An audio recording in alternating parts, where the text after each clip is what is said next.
Welcome back to the God and Axe podcast. Still remains unnamed. Today we're going to be talking about some of our favorite movie cars in general. Some maybe not so favorite, but we'll just go ahead and get into it. My name is Trent. My name is Ivo, and we'll just jump right into it. So, first car I'm going to talk about. Everybody knows this car, Fast and Furious, the orange Supra. Everybody knows about. Started a whole movement. All the 12-year-olds thinking the Supra's the fastest car ever made. Yeah. Don't get me wrong. I do love that car. I love the look of that car. But it's hate to break to you guys, it's not the fastest. It's not going to beat every car out there. But it is one of my favorite cars. Yeah, I think I love the Mark IV Supra. Mm-hmm. But I think it's way too much over talked about. Yeah. It's just way too much, man. I mean, come on. Sure, it was a cool car in the movie. It looked sick. But if you watch the actual, the guy that built those cars, his name was Craig Lieberman. He has a YouTube channel. They actually, he talks about those were his personal cars. Mm-hmm. That car wasn't fully built. It was just. It's a movie car. I mean, it just needs to be on camera. It needs to get the job done. And yeah, Supras, you can modify them so heavily. You got the 2JZs and all that. And which a great powertrain. 2J is a monster powertrain. Yeah, and I've seen plenty of Supras. My cousin has 5 Mark IV Supras. I don't know why. But they've got a ton. They are cool cars. I will for sure say that. And I know everybody wants one, but honestly, I think, in my opinion, that movie made them overrated. Yeah. So the Mark IV Supra originally, if you got the best version, twin turbo manual, it only made 270 horsepower. Mm-hmm. Because they had the whole agreement with Japanese thing. The agreement, yeah. But it's you need to put 80 grand into it to make it really, really fast. So it's at that point. Mm-hmm. Go buy a faster car off buy the line. A new GTR or something, or an M4 competition and be fast. Yeah. I know of one being sold in the Vegas Valley for 75 grand right now. So if you're interested. That's true. But yeah. What about you? Me, my first movie car has got to be, so my favorite movie franchise is James Bond. 007 James Bond. Yeah. Best James Bond is Sean Connery, the first one. I'll argue with anybody on that. My favorite one is the DB5. That is sick car. The classic Goldfinger DB5 with the rockets and the machine guns and the smoke and all that. I love that car. Yeah, I mean, those are $1 million cars now, even if it's just a non-movie car. But I'm man, I'd love to drive one of those. Yeah, I mean, it's just iconic. When I think of Aston Martin, you're thinking old school Aston Martin. That's what's going to come to mind. Such a classic looking car. I mean, it's so pretty. Yeah, so pretty. And I mean, you can even talk about the new ones, in Casino Royale and Quantum of Solace. He drove the DB9, or not DB9, the DBS, which that's a sick car too. The 08, 09 DBSs. Those are awesome cars. Yeah. Did you know? I mean, I remember hearing this a couple months ago that the James Bond movies that they didn't feature the Aston Martin when they would go to a different route. Yeah. Aston Martin sales would go down, but when they featured the Aston Martin in the movies, their sales would go up. I didn't know that. That's crazy. That's crazy. Because for the longest time in the 90s, they were doing BMW stuff. Yeah. In Tomorrow, or oh my God, I'm forgetting the name of the movies. In GoldenEye, which was the first one with Pierce Brosnan, he drove a Z3, which was only on screen for 4 or 5 minutes. Yeah. But really mostly at the end. And then the next one, and I'm forgetting the name of the movie. Matthias is going to put it up here somewhere. The one with Carver Elliott. I remember his name, the main guy, or Elliot Carver, excuse me, the main villain. James Bond drove a 750 IL. And then the famous one in the next movie where, again, I'm forgetting the titles, and I should know this is my favorite movie franchise, but he drove a Z8, the one that got cut in half on the dock. Okay. So they're super cool cars, right? I mean, but I didn't know that. So when they don't feature Astons, their sales go down. Yeah. But when they do feature them, their sales are up. Yeah. That's awesome. It's crazy how much of an influence stuff like that can just have on just the market in general. But yeah, whenever I think of James Bond, you instantly just associate with Aston Martin to me. Yeah. But I will say Aston Martin, one of my favorite car brands. One of my best friends from high school, that's his favorite car brand. Every time I'm out with him, that's his go-to car. Yeah. And they're just a little side note. You get a 2007 or 2.8 V8 Vantage for 40 grand. Yeah. 30, 40 grand. That's nuts. I'd love one of those. And those things sound insane too. They sound crazy. Look at an exhaust. Oh my God. Yeah. I mean, it's not fast. It's 400 some horsepower. You still got an Aston Martin. Yeah. You pull up, you got an Aston and it sounds great. Nobody else is going to have one probably. Exactly. Yeah. Exactly. What's your second car? My second car, honestly, growing up in the early thousands. Transformers real big, and that's when the Camaro made its comeback. So I definitely have to go with like Bumblebee from Transformers. Just so, I mean, if you guys watch our channel, you definitely saw we did have a person do Jason. He did a video on his dream car, which was the Camaro, and he said it's because of the movie Transformers, which I totally understand. I mean, growing up around that time, I feel like the Camaro was a lot of kids' dream cars because of that. Isn't Jason's current Camaro having some issues? We don't talk about that. But yeah, so Jason loves the Camaro, and I really like that Camaro. I remember when I was a kid, dude, I was 8 years old when that movie came out in 2007, and oh my God, I remember seeing that. Like when it started off as an old Camaro, it was like a second gen Camaro, and it just drove by, and you were like, that's terrible. And then when they were riding in the car, I'll never forget this. It was after the fight scene between him and Barricade, which is the cop Mustang car. I always thought that Mustang was so cool. Oh, same. Yeah.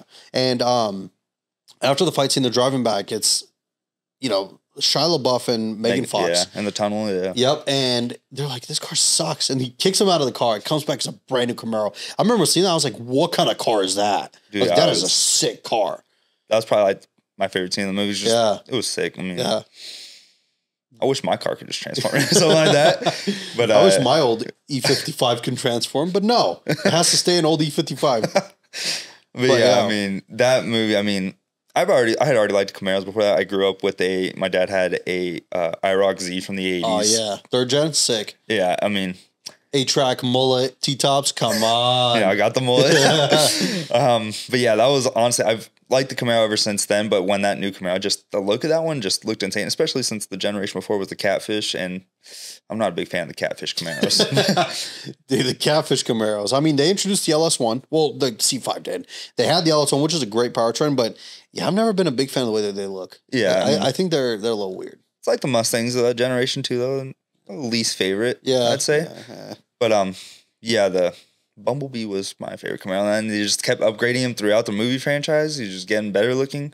Okay. So yeah, my second movie car by far has to be the Eleanor Mustang from Gone in 60 Seconds. Now, interesting fact, there has been 2 Gone in 60 Seconds movies. The first one was in the 70s, and it featured a 1971 Mach 1 Mustang, which they called Eleanor, which is, I mean, it's a cool Mustang. But it's no GT5. And the one with, why am I forgetting his name? Nicolas Cage, famous actor. Kind of got a little off the deep end, but cool guy. The 1967 GT500 at the end when he goes up there and they see the car. Oh my God. I love that car. Oh, that car is honestly dream car right there. Instantly. I mean, I've seen a couple GT500s, but none of them, they're not built the exact same. Eleanor had a lot of things on it, but just such an insane car. And just, I feel like that's the dream Mustang for most people. Yeah. I mean, imagine that car with a, with a modern day GT500, like Predator motor. That'd be nasty. 700 horsepower, just on a light body like that. There is actually a controversial story behind that car. If it's the one I'm thinking about, I think I've heard it. You probably are thinking about it. So the original design was by Carroll Shelby. But after the movie came out, the production company owned the design.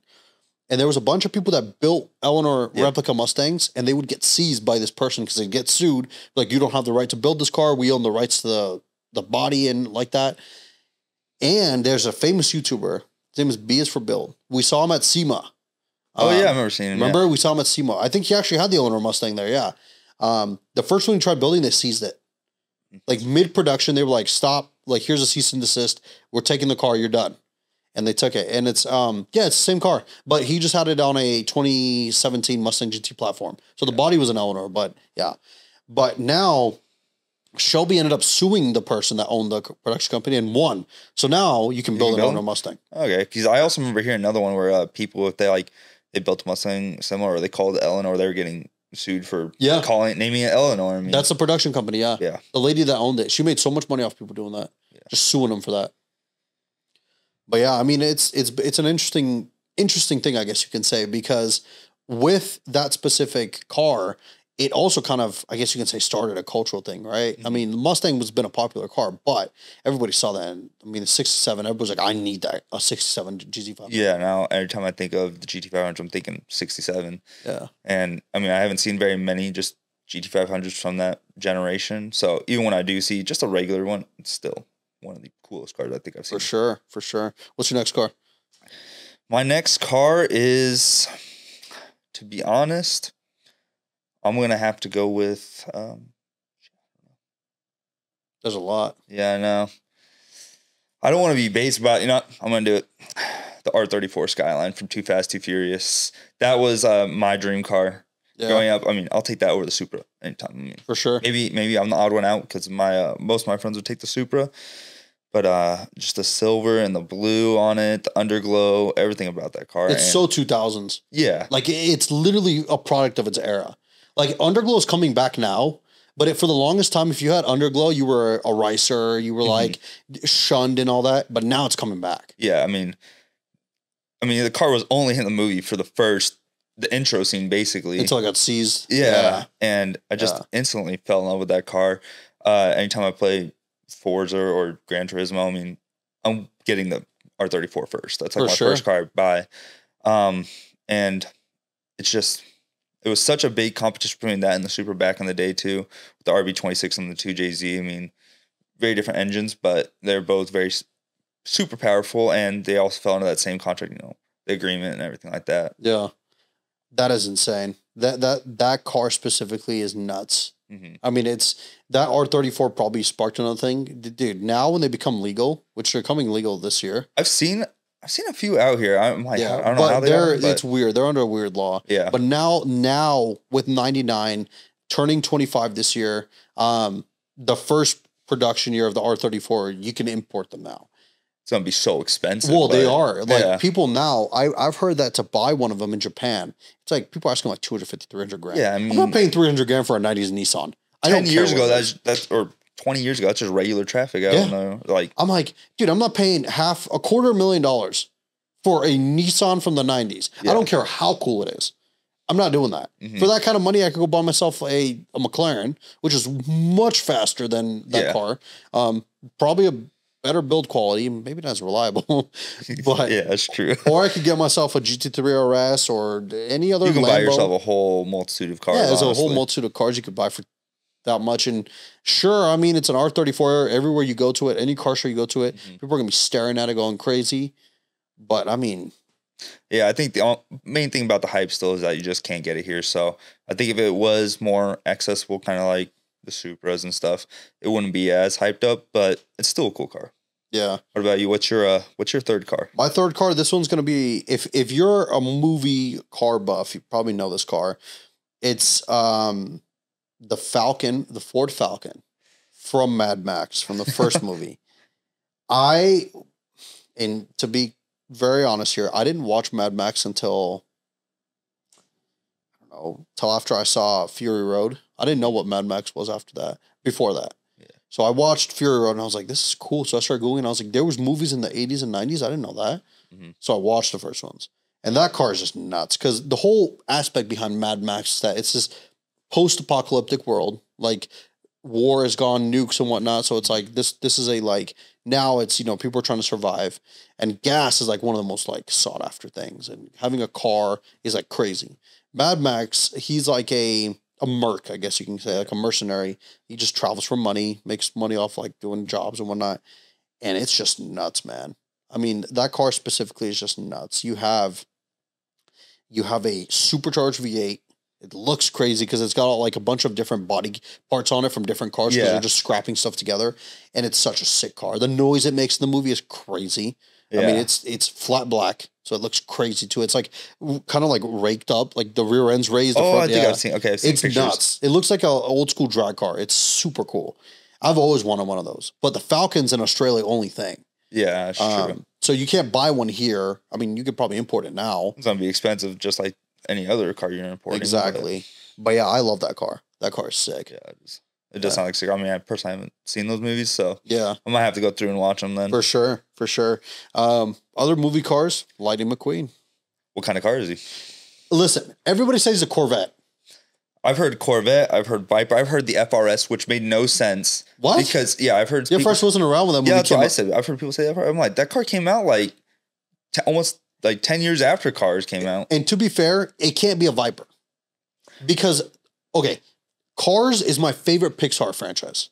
That might be controversial, but it's my favorite one. I love that franchise. I love it over Monsters, Inc. I love it over WALL-E. All of them, okay? Now that we've established that. The first movie, at the beginning of the movie, when he's in his like trailer, and he's, you know, making the like the noise and all that, like he's talking to himself. He is speed. He is speed. He's speed. He starts up and the car revs and it sounds of like a V8. It's not a V10. So it has to be a Corvette. See, the only reason I've heard it was the Vipers because they, I guess, technically started producing or thinking of the ideas back late 90s, which would be, was that the first gen Viper? First gen came out like 92. Yeah, second gen Viper maybe. So that's the only reason I can see it. But I've also heard that's a mix of cars such as the Viper, the Corvettes, and stuff like that, or just a typical stock car from the time. That's true. It could just be a NASCAR or something like that. All right, what about Herbie, the Love Bug? That's another car I feel like just started a movement. Everybody wanted one of those things. I mean, I wanted one for a short period of time. Imagine Trent in a Bug, in a Volkswagen Bug. Hey, I mean, I could Ted Bundy style. Yeah. But, no. But no, that car specifically, it was just so funny watching it. Oh yeah, it would beat like race cars and whatnot. Even when I still see Bugs around town or just anyone, they got the exact same paint scheme. I'm like, that's it. Yep. That's the car. I guess a car we're missing that people are gonna be like, you didn't talk about this, is the Trans Am from Smokey and the Bandit. You ever seen that movie? Oh yeah. That's a sick car too. I forgot about that one. Yeah, it's a classic. It's a classic, dude. The Charger from Dukes and Hazzard. Yeah, that was gonna be on my list, but I'm like, nah. Yeah, but yeah, the Charger's so iconic. It's been so many movies. You got all the Fast and Furious, Dukes of Hazzard, TV shows everywhere, and I mean for good reason. The Charger's a sick car. The 70s Chargers, car, yeah. You know, it's also orange with a certain other stuff on it that. It's got the 01 on the side. Yeah, that. But yeah, no, they're cool cars. Interesting story. If any of you guys have ever seen Miami Vice, have you ever seen that TV show? Yeah, I've seen parts. Yeah, from the 80s, like the classic Miami Vice, right? Miami, drugs, stuff like that. The first season, the main guy, he drives a Ferrari 365 Daytona Spider, and halfway through or at the end, I can't remember exactly, the car gets blown up by these like drug dealers, like this cartel, right? There's a reason that car got blown up. So it gets blown up, and then the next season or however after, he gets a Testarossa, white Testarossa. Now, the reason why he has that car is because Ferrari were so pissed off that they had built a fake Ferrari. The 365 Daytonas were all fake. They weren't real Ferraris. They were fake cars that they just built as stunt cars to destroy, which is what most movies do. They build a bunch of fake cars, like in the Need for Speed movie, like the P1 and all that at the end of the movie. None of those cars were real. They were all like fake, like body built cars. Yeah.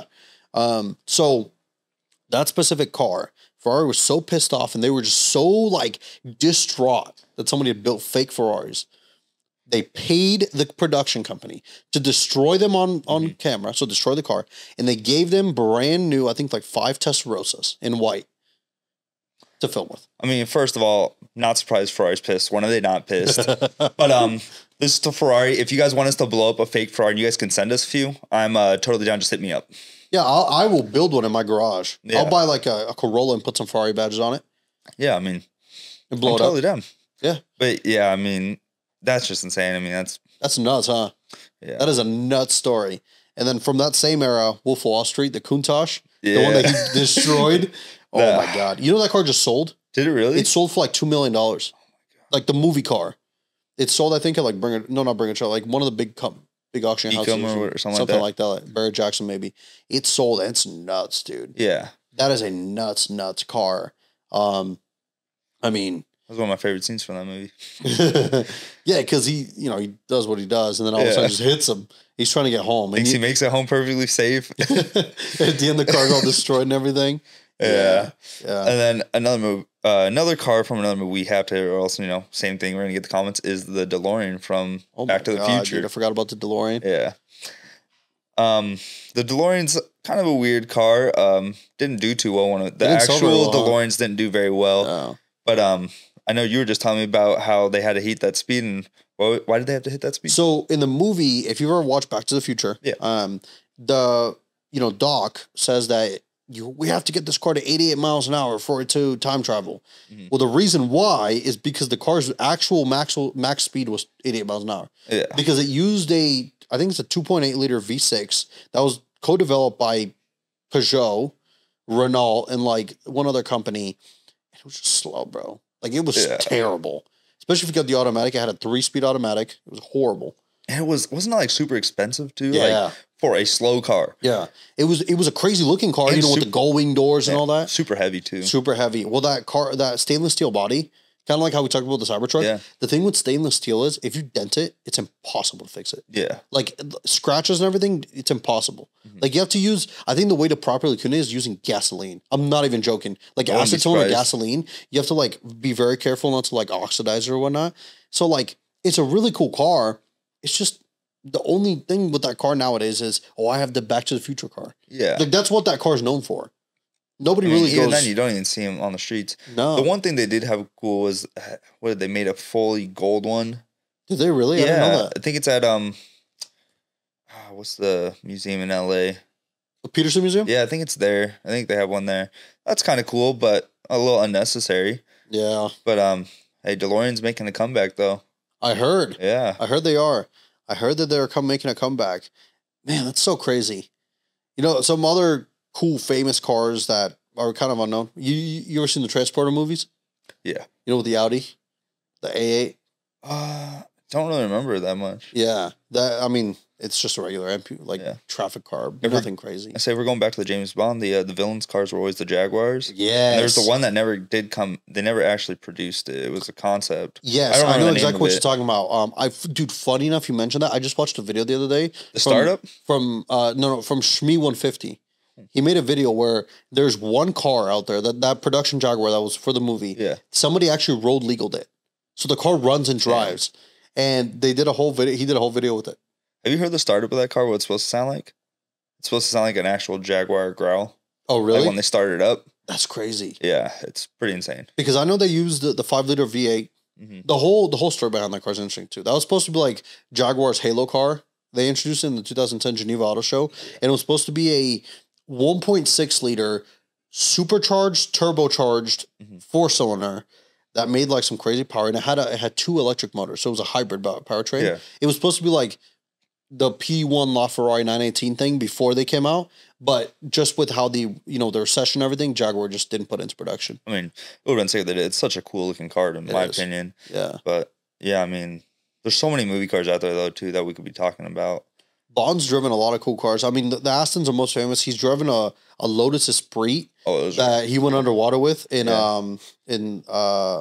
dude, why am I blanking out on the movie names? So they're literally my favorite movies. And I'm just blanking out on the movies. The Spy Who Loved Me. That one. It's with Roger Moore. They're being chased by a helicopter getting shot at. Yeah. So they just drive off a dock and go into like the Mediterranean, and the car just transforms into a sub. And then they drive. Super cool. I mean, super cool. I love James Bond. It's like my favorite movie franchise. Yeah, a lot of cool cars came from. I mean, the Lotus Esprit, honestly, pretty sick. What do you think about the Pontiac Aztec from Breaking Bad? The Cybertruck is the new Pontiac Aztec, in my opinion. That car was so ugly. I mean, Pontiac made quite a few ugly cars, but that car was ugly. But I guess it's a cult icon now. Especially in that green color. Yeah. I remember seeing one of my neighbors around the block when I was growing up had one. It was bright yellow. And it was just so ugly. I hated that car. Why would you drive that around? I don't know. I mean, oh, man, I can't even. Did you ever, like, when you saw that, were you just dreaming, man, one day I'm going to work hard and buy one myself? Almost said, no, I was more like, one day I'm going to work hard so I don't have to buy that. Oh, the Pontiac Aztec. It's an embarrassment. Oh, yeah. Embarrassment. But yeah, there's a lot of movie cars. I mean, we could sit here all day just talking about movie cars. But you guys let us know down below what you think. Did we miss any that your favorites? Because we probably missed some. Oh, yeah, we missed tons. Yeah, let us know what your guys' favorites are. Yeah, and let us know if we, I guess, overranked them or underranked them? I already know somebody in the comments come like, you guys are wrong about the Supra. It's such a cool car. Yeah. Let us know how mad you are. Let us know how much we suck, because it's going to happen. And yeah, we'll catch you guys in the next video.